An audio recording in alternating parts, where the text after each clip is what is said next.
வடபழனி ஆண்டவர் கோயில திருப்பள்ளி எழுச்சி அப்படின்ற பூஜை பார்த்தால் சால சிறந்தது. ஒரு மண்டலம்.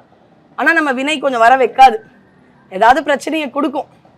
ஆனா வந்துட்டீங்கன்னா சிறப்பு. பள்ளியறை பூஜை பார்த்தால் சிறப்பு. உச்சிக்காலம். அப்ப ஏதாவது ஒண்ணு சொல்லுங்கம்மானா, இதனுடைய நோக்கம் என்ன தெரியுமா?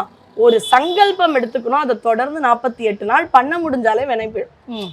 நம்ம சங்கல்பம் திருப்பள்ளி எழுச்சியா, திருப்பள்ளியறை பூஜையா, அவ்வளவுதான். அது மாதிரி ஒரு சங்கல்பம் எடுக்கணும்.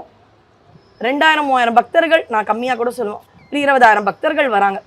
இரவு 9:30 மணிக்கு கோயில் நட சாத்தும் பொழுது, அந்த திரை போடும் பொழுது ஒரு பக்தர் ஓடி வந்திருப்பார், ஏதோ அலுவலகமோ வீட்டு வேலையோ முடிச்சுட்டு.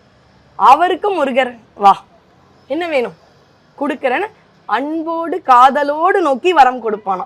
அது பார்த்தீங்கன்னா முருகனுக்கு காலையில இருந்து நின்ற கோலத்தில் இருந்த முருகனுக்கு ரொம்ப டயர்டா இருக்கும் நம்ம நினைப்போம்.